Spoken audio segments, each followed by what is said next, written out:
Welcome to the Deep Dive. We're plunging headfirst today into, well, maybe one of the most important topics in all of our lives, love. Mm-hmm. And, today's deep dive goes way beyond just romantic relationships. We're talking about understanding ourselves better, building really meaningful connections, and kind of growing into our best selves. That's exactly right. And for this deep dive, we've pulled together wisdom from, honestly, a really diverse group of the best minds out there. We've got insights from relationship coaches, psychotherapists, neuroscientists, even comedians, trying to give you a really full picture. Yeah, holistic view. So our mission today is pretty straightforward. Help you navigate love with hopefully more clarity, more confidence, and more purpose. Okay, let's unpack this. So let's start with the big one, a question I know a lot of us wrestle with. How do we know if someone is, wasting our time? What if the key isn't just spotting their red flags, but really looking hard at our own reasons for sticking around? Well, Stefan Speaks gets right into this, and it's maybe a bit uncomfortable. He says it always starts with self-honesty. You've got to ask yourself why you're holding on to a connection. Okay. Is it because you genuinely see potential? Or is it just you don't want to start over? If it's the latter, even if you're not really feeling it, you're kind of setting yourself up for disappointment. Mm. He says a strong foundation needs a real willingness to talk about the tough stuff, to actually address issues and fix them, and crucially, being on the same page about where you're headed in life. If those things aren't there, Stefan basically says, yeah, your time's likely being wasted. And Stefan makes such a strong point about intuition, right? Yeah. Especially for women.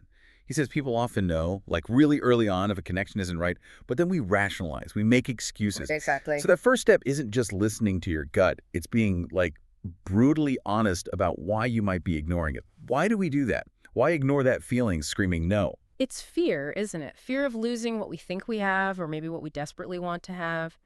It feels easier sometimes to convince ourselves than to face, the awkwardness or pain of letting go. Yeah.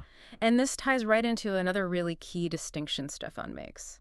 How do we know if what we're feeling is like a real connection or if it's just intense chemistry? Right, because that initial spark, that chemistry can feel so powerful, but is it? Maybe. Just like a beautiful illusion sometimes. How do you tell the difference? They feel so similar at first. That's where Stefan's perspective is so helpful. He says true connection is about being your authentic self. Like, can you really, truly be yourself with this person, warts and all? If you're constantly putting on a performance, presenting this, idealized version, it's not real connection. They're connecting with a facade. Real connection has this natural flow, this comfort. Chemistry, yeah, it can be super intense, get you caught up in the moment, but it can also be pretty superficial. Connection requires digging deeper. Do your paths actually line up? Do your core purposes align? Do you even know what kind of life or relationship the other person genuinely wants? Oh, that hits home. It's that fear, isn't it? Yeah. The fear of asking the questions that might just, pop the bubble, Yeah. blow up the fantasy. Yeah. We get so caught up in the chemistry, we're almost afraid to ask anything real that might mess it up. But then, by not being authentic or not asking those real questions early on, we're just setting ourselves up for potentially a lot of unrealistic expectations later. Exactly. Misalignment down the road. So, okay, this inner work is obviously crucial, but does that mean if you're single, say at 28 or 38 or whatever age, does that mean you're somehow behind? That's a pressure so many people feel. Lori Gottlieb, the psychotherapist, has such a liberating take on this. She basically says, look, you are exactly where you need to be if you are doing the work. Okay, but what is the work then? The work is really examining why you're single, assuming you don't want to be. It's about looking honestly at your own part in past relationships or interactions. What patterns are you repeating? What could you do differently? Right. From her perspective, if you're doing that, you're probably miles ahead of people who are coupled up but haven't done any of that crucial internal digging. She also makes that great distinction between idiot compassion and wise compassion. Yes. Idiot compassion is like your friends just agreeing with you, oh yeah, they were terrible, it wasn't your fault, which feels good, but doesn't help you grow. Right, zero growth there. Wise compassion, the kind you might get in therapy, is more like someone holding up a mirror, gently but firmly, helping you see your patterns, your role in things. That's what actually helps break the cycles. It's such a vital distinction, and it connects to another challenging idea from Lori, this concept that we marry our unfinished business. Oof. It sounds heavy, but she means we're often unconsciously drawn to what's familiar from our past, even if that familiarity is, well, unhealthy. Like patterns from childhood. Exactly. If you grew up around someone, say, neglectful or unreliable, your unconscious might sort of recognize that dynamic in a new person, even if consciously they seem totally different. It feels familiar, even if it's not good for you. Uh, So doing that inner work helps you break free from those old, unhealthy magnets and instead become drawn to partners who are actually healthy, stable, flexible, emotionally generous, people whose values align with yours. so if Lori says we marry our unfinished business, how do we actively, stop that? How do we stop dating the same person in a different outfit over and over? Dr. Joe Dispenza, the neuroscientist, he suggests the answer isn't about who you find, but who you become. Yeah, Joe's insight is fascinating. He points out that often it takes a crisis or some kind of trauma for people to really change their patterns, but he asks, why wait for that? Right. Why wait for the breakdown? His advice is, get crystal clear on the qualities you truly desire in a relationship, not just superficially, but the deep stuff. And then start the journey of becoming that person yourself. Embody those qualities. Become the person you want to attract. Exactly. Because we tend to attract what we subconsciously believe we're worthy of. He says the right connections often show up when you're genuinely happy with yourself, when you're not desperately looking anymore, because you feel whole already. You're radiating that self-sufficiency. Okay, this is a perfect segue into how we actually act out there in the dating world. Because there's so much advice floating around, and surprisingly, some of the most popular stuff can actually backfire. Mm-hmm. It's really about telling the difference between useful tools for connection versus rigid rules, especially advice that seems rooted in manipulation or scarcity thinking. Matt Boggs, the relationship coach, puts it very simply. He says, to attract love, you need to match the vibration of love. And he urges us to constantly ask, is this piece of advice sourced in love or is it sourced in fear? Love or fear, that's the filter. Right. Because if it's fear-based, he argues, it's probably keeping you single, ironically. Okay, let's tackle a classic one then. Matt Boggs says this piece of advice holds so many people back. Never text him first. Why does he think that's often a mistake? Well, Matt argues it just signals a lack of interest, plain and simple. Men, he says, generally need some sign that they have a chance to win. Okay, like an opening. Exactly. So showing some interest, maybe a smile across the room, or, yeah, sending a simple thanks for a nice time text after a date that's not desperate. It's normal. It's how you treat a friend. He literally says he wants to know that you're normal. Right, it's just authentic engagement, not playing some strategic game. Yeah. Which leads right into another common one that can actually block real connection. Date multiple people at once so you don't get too attached. Yeah, Matt sees this as classic fear-based advice. Look, it sounds smart, like you're keeping your options open, hedging your bets. Protects your heart, maybe? That's the idea. But he argues it often stops you from really connecting deeply with anyone because you're always holding back, always guarded. Instead, he advocates for high engagement, low attachment. High engagement, low attachment. Okay, unpack that. It means lean in. Be present in the relationship you're exploring right now. Maximize the joy, the connection in this moment without obsessing about the future outcome. He told a story about a client who was exhausted juggling 5 guys. Wow, exhausting. Totally, and getting nowhere. But when she focused on just one guy she actually liked and really leaned in, things started happening. His point is, love begets love, fear begets fear. Spreading yourself thin out of fear doesn't usually lead to love. That high engagement, low attachment idea really flips the script, doesn't it? It's not about playing hard to get or being artificially unavailable. No. Which Matt says can totally kill a budding connection. It's more about having such a full, awesome life that a partner fits into it, rather than becoming the entire focus. Real power. That's exactly it. Making up excuses for why you're busy when you're actually free, that's a trap. Yeah. It just communicates you're not that interested or you're playing games. Right. The real valuable principle underneath that bad advice is simply have a great life. Have your own passions, hobbies, friends. Your partner should add to the life you already love, not be the reason you cancel everything else. That's authentic self, authentic power. Okay, then there's the advice that just feels icky, like make him jealous to get his attention. Why is that such a bad strategy? Oh, it's just classic manipulation, isn't it? It's immature, it breeds insecurity, destroys trust. It's the opposite of building a healthy connection. And where does it come from? Usually your own insecurity, right? A need for reassurance, maybe an unconscious test to see if they care. People do weird things like withdrawing emotionally or even making up small conflicts just to gauge reaction. The healthy way, just clearly communicate your needs and feelings.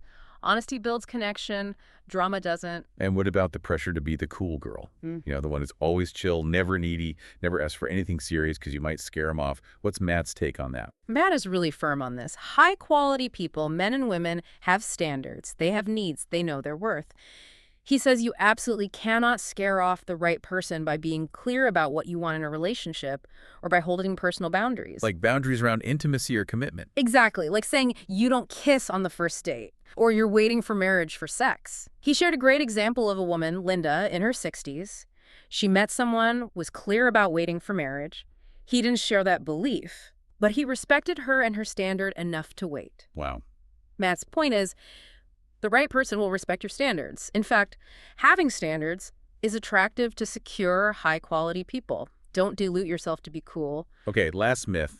And this one sounds so philosophical, almost spiritual, but Matt says it's actually really unhelpful. If it's meant to be, it'll just happen. Yeah, it sounds wise, very zen, right?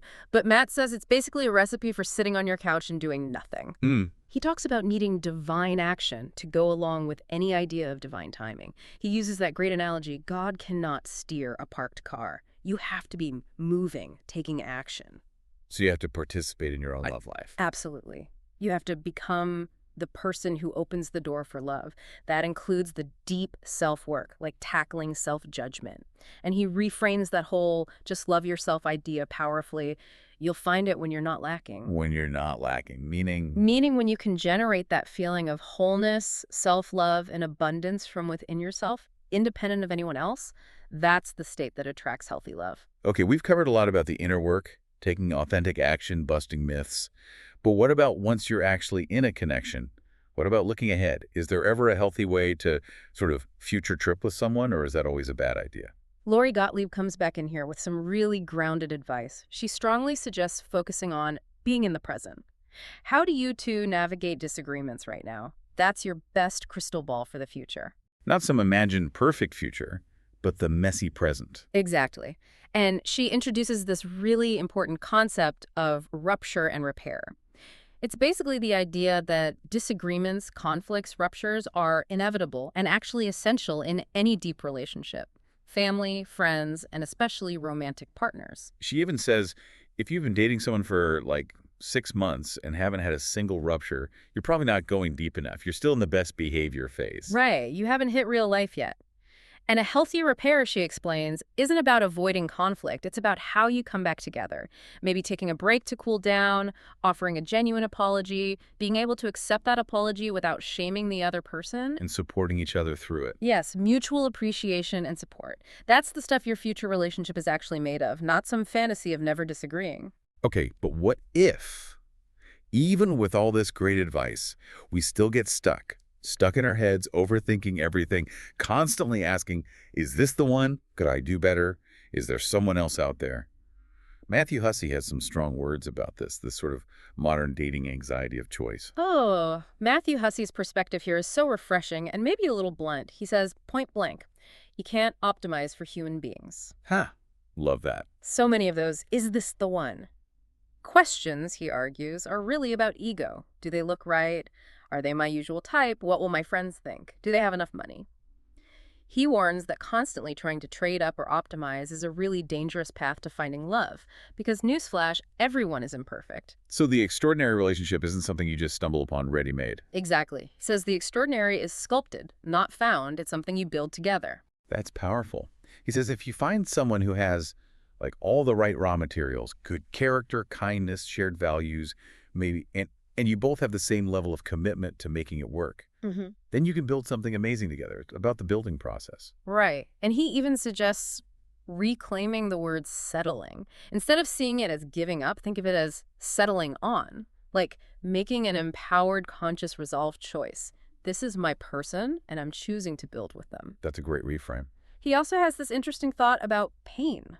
suggesting we can look back at difficult experiences we didn't choose and almost select them from a menu of pain because of the unique wisdom or strength they gave us. It's about finding value even in hardship. And he shared that fascinating rat experiment analogy too, didn't he? Yeah. Emphasizing how critical choice is. Yes, the core takeaway being, if someone doesn't actively choose you consistently, enthusiastically, then they cannot be for you. Ouch. Because a real relationship is fundamentally about being seen, being accepted, being wanted. He totally dismantles that whole right person, wrong time narrative Yeah, he calls it a dangerous story. because it romanticizes a situation where someone that simply isn't choosing to be with you right now, it lets them off the hook and keeps you waiting. So we've talked about finding love, building it, choosing it. But what about the flip side? When it's time to let go, that instinct to hold on tight is so strong. James Corden, surprisingly perhaps, offered a really moving perspective on this, that sometimes love's about release. Yeah, James used this wonderful analogy of a kid with a balloon. We're taught to hold on to things we love forever, right? But imagine tying that balloon to your wrist. When it inevitably starts to wilt and deflate, you're just dragging this sad thing around behind you. Letting go, he says, even though it's hard, even though it hurts, it creates space. Space for something new, something different. It's like releasing the wilted balloon, watching it float off, and knowing, okay, now there's room. Maybe I can get another balloon, maybe a shinier one this time. And he also made that point about heartbreak, didn't he? That as painful as it is, it can actually be an incredible teacher. Yes. It teaches you the tenderness of love, how precious it is. And once you've felt that pain and learned from it, he says beautifully, you get to do it again. But this time with more wisdom, more understanding. You approach it differently. Exactly. James kind of concludes that it's often our expectations that make us cling too tightly. If we can embrace the natural ebb and flow of life and relationships, we can see the full spectrum, the joy, the pain, the letting go as all valuable parts of the human experience. Okay, as we start to wrap up this deep dive, let's touch on maybe the ultimate balancing act in love. How do you love someone fully, give yourself to a relationship, without completely losing yourself in the process? Radhi Devlukia Shetty, Jay Shetty's wife, had a really lovely insight on this. Yeah, Roddy's key point was about presence. She emphasized that the quality of the time you invest in a relationship matters way more than the sheer quantity. So it's not about hours logged, but about connection. Precisely. She said something like, a 15-minute interaction with full presence is far more valuable than spending 2 hours together where you're both distracted on your phones, only half listening. It's about truly being there with the person. She also brought up a really subtle but kind of dangerous dynamic. Sometimes people get validation or significance from others being dependent on them. Right. It can make you feel needed, important, but she pointed out it can also be a way to avoid dealing with your own stuff, your own inner work. Interesting. Like focusing on fixing someone else keeps the focus off yourself. Exactly. Roddy stressed that the intention behind helping others is crucial. Is it coming from a place of genuine care and support? Or is it subtly feeding your own need for validation or control? She was very honest about her own journey, realizing she used to throw herself into helping others partly to avoid her own necessary self-reflection. That requires a lot of self-awareness. Okay, so we've heard the advice a million times. Just love yourself and the right person will appear. Sounds perfect, right? But Matt Boggs actually calls this specific advice tricky. Why tricky? Well, Matt absolutely agrees that self-love is the essential foundation. You can't skip that step. But, he says, it's not like a vending machine where you put in self-love coins and out pops your soulmate. Yeah, wow. He breaks down manifesting love or attracting a healthy relationship into 3 key components that need to work together. All right, what are they? First is your mindset. This is your core belief system. Do you truly believe you're worthy of the love you desire? Because you attract what you subconsciously believe you deserve. Okay, mindset. Got it. Second is your heart set. This is about your emotional state, your openness, your willingness to actually receive love. Are you guarded or is your heart genuinely open? It's like your energetic posture. Heart set makes sense. And the third? And third is skill sets. These are the practical things, the actions you take. You need the right mindset and the open heart set, but you also need the skills, communication skills, boundary skills, dating skills, the actions that actually bring you into connection with others. You need all 3. Mindset, heart set, skill sets. It's holistic.